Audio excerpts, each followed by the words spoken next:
आज के इस एक्सप्लेनर में सभी का स्वागत है। आज हम लोग इंडियन रेलवेज के एक ऐसे सफर पर निकलने वाले हैं जो बेहद ही खास है, शताब्दी एक्सप्रेस की कहानी। हम सब ने इस वीआईपी ट्रेन की चमक दमक के बारे में सुना है, लेकिन आज हम उन पैसेंजर केबिन से निकलकर सीधे उस इंजीनियरिंग और इलेक्ट्रिकल सिस्टम की गहराई में उतरेंगे जो असल में इस पूरी ट्रेन को चलाती है। तो आज के हमारे सफर का रास्ता क्या होगा? पहले हम द सेंचुरी ट्रेन की विरासत को समझेंगे, फिर उसकी गति, स्केल और रूट को देखेंगे।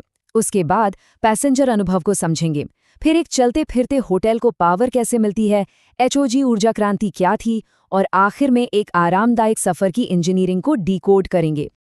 तो चलिए शुरू करते हैं द सेंचुरी ट्रेन की शानदार विरासत से। शताब्दी, इस नाम में ही इसका पूरा इतिहास छिपा है। दरअसल संस्कृत और कई दूसरी भारतीय भाषाओं में शताब्दी का मतलब होता है 100 साल पूरे होना। 1988 में भारत के पहले प्रधानमंत्री जवाहरलाल नेहरू जी की 100वीं जयंती थी और उन्हीं के सम्मान में इस ट्रेन को ये प्रतिष्ठित नाम दिया गया था। अगर हम इसके टाइमलाइन पर नजर डालें तो ये काफी दिलचस्प है। 1988 में इसने अपनी पहली यात्रा नई दिल्ली से झांसी के बीच शुरू की थी। समय के साथ ये आगे बढ़ती गई और 2016 तक इसमें ऑन बोर्ड वाईफाई जैसी सुविधाएं भी आने लगी। लेकिन जो सबसे बड़ा और असली तकनीकी बदलाव आया वो था 2019 में, जब इस पूरी फ्लीट को एक क्लीन और बेहतर एचओजी इलेक्ट्रिकल पावर पर शिफ्ट कर दिया गया। अब बात करते हैं इसकी गति, स्केल और रूट्स की। 150 किलोमीटर प्रति घंटा, बिल्कुल सही सुना। नई दिल्ली से आगरा वाले रूट पर ये ट्रेन इस अधिकतम अनुमेय गति मैक्सिमम परमिसिबल स्पीड को छूती है और यही चीज़ इसको इंडियन रेलवे नेटवर्क की सबसे तेज़ दिन की यात्रा वाली ट्रेनों में से एक बनाती है। स्पीड के मामले में ये कोई मजाक नहीं है। और इसके ऑपरेशंस का अंतर देखिए, ये सच में चौंकाने वाला है। एक तरफ इसका सबसे लंबा रूट है देहरादून से बांद्रा टर्मिनस तक, करीब 1146 किलोमीटर का सफ़र जिसमें पूरे 15 घंटे 10 मिनट लगते हैं। वहीं दूसरी तरफ सबसे छोटा रूट है नई दिल्ली से आगरा कैंट का, सिर्फ 195 किलोमीटर, जो बस 2 घंटे 10 मिनट में पूरा हो जाता है। ये दिखाता है कि ये नेटवर्क कितना लचीला है। चलिए अब जरा पैसेंजर अनुभव की तरफ चलते हैं और देखते हैं कि जो लग्जरी बाहर से दिखती है क्या अंदर भी वैसी ही है।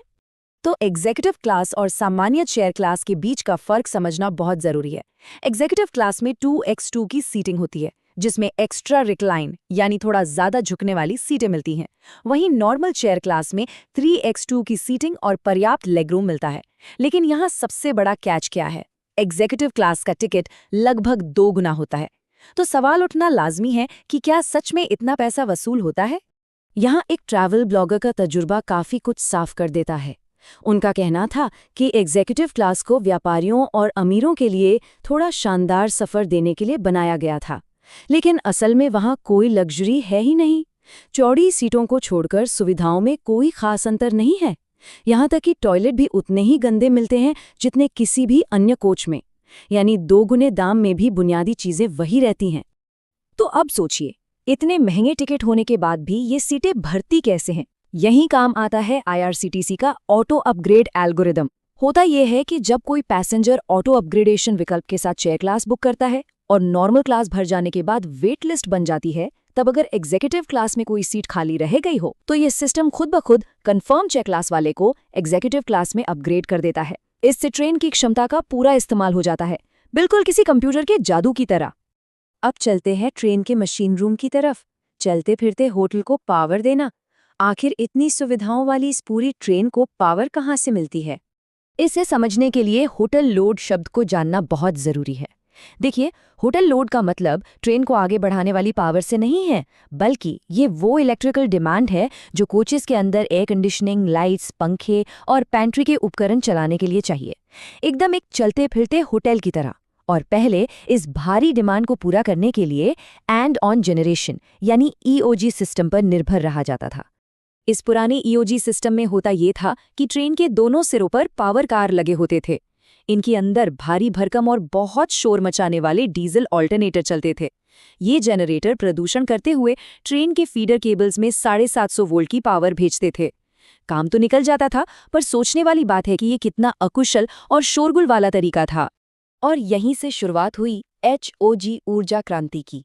एक ऐसा कदम जिसने इन शोर मचाने वाले डीजल कारों को हमेशा के लिए पीछे छोड़ दिया। इस नई क्रांति को नाम दिया गया HOG यानी हेड ऑन जनरेशन सिस्टम। इस नए सिस्टम में डीजल की जरूरत ही खत्म हो गई। अब लोकोमोटिव सीधे ओवरहेड इलेक्ट्रिक लाइनों से पावर खींचना शुरू कर चुका था और अपने ट्रैक्शन ट्रांसफार्मर के जरिए सीधे ट्रेन के कोचेस तक ऊर्जा पहुंचाने लगा।